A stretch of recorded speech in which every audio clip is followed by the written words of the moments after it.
अब हम लोग पढ़ते हैं लैटस रेक्टम का लेंथ। लैटस रेक्टम के विषय में बोले हुए थे, वह फोकल लेंथ जो मेजर एक्सिस के परपेंडिकुलर हो, और फोकल लेंथ बोले तो फोकस से तो गुजरेगा ही, उसी को बोलते हैं हम लोग लैटस रेक्टम। देखो यहां पर दो दो लैटस रेक्टम होगा, ये हुआ लैटस रेक्टम, एक यह भी होगा लैटस रेक्टम। चूंकि ये इलिप्स अपने एक्सिस पर सिमेट्रिक होता है तो दोनों लैटस रेक्टम का लेंथ सेम होगा कि नहीं। तो मान लो इसका नेम दे दिए एल, एल डैश। गौर करोगे ये लैटस रेक्टम फोकस से पास करता है, तो इस फोकस का जो एक्स कोऑर्डिनेट है वही एक्स कोऑर्डिनेट इस दोनों इंड पॉइंट का होगा। तो इसका इंड पॉइंट का कोऑर्डिनेट भी सी होगा और इसका भी सी होगा, बट वाई कोऑर्डिनेट अलग होगा। तो मान लेते हैं इसका वाई कोऑर्डिनेट एल, तो नीचे हो जाएगा -l। समझ गए।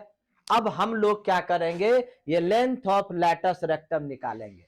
यदि l का वैल्यू फाइंड आउट कर लेते हो तो यहां से यहां का हाइट l निकल जाएगा, इसको 2 टाइम्स करोगे तो पूरा लेंथ ऑफ लैटस रेक्टम निकलेगा। यह इलिप्स कौन सा इलिप्स है, हॉरिजॉन्टल इलिप्स है। Equation of horizontal ellipse where l का कोऑर्डिनेट क्या होगा, x कोऑर्डिनेट तो c ही होगा, लेकिन y कोऑर्डिनेट हम लोग मान लिए l, तो l डैश का कोऑर्डिनेट क्या हो जाएगा, c माइनस l।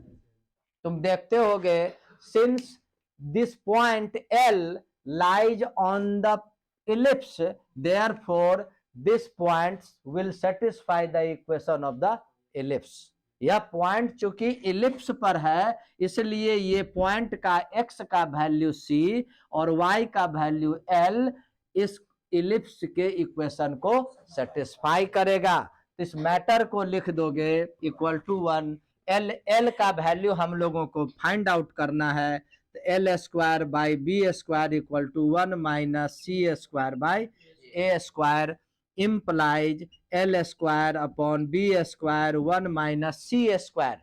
बोलो इलिप्स में हम पढ़ाए थे सी स्क्वायर का फॉर्मूला, क्या पढ़ाए थे याद करो, ये लिखे थे A square equal to B square plus C square, एक फॉर्मूला ये था।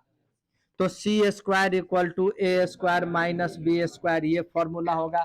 तो जहां पर सी स्क्वायर है वहां इस फॉर्मूला को हम पुट कर सकते हैं। तो लिखोगे ये A square minus B square upon A square, इसको आगे बढ़ा करके एल का वैल्यू निकालोगे, ये माइनस प्लस बी स्क्वायर, ये स्क्वायर तुम्हारा cancel, implies L square equal to, देखो यहाँ बी स्क्वायर, ये नीचे का बी स्क्वायर राइट साइड जाएगा तो हो जाएगा b to the power 4 upon A square. Therefore l equal to under root दोगे, स्क्वायर रूट दोगे तो बी टू द पावर 4 का square root b square, a square का स्क्वायर रूट ए। तो देखो एल का मतलब ये लेंथ, तो पूरा लैटस रेक्टम डबल हो जाएगा कि नहीं, है नहीं। तो therefore length of latus rectum equal to 2l।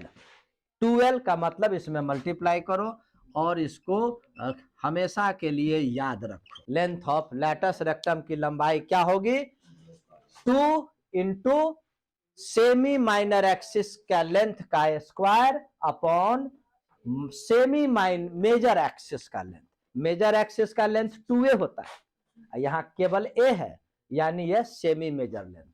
ये हो गया लैटस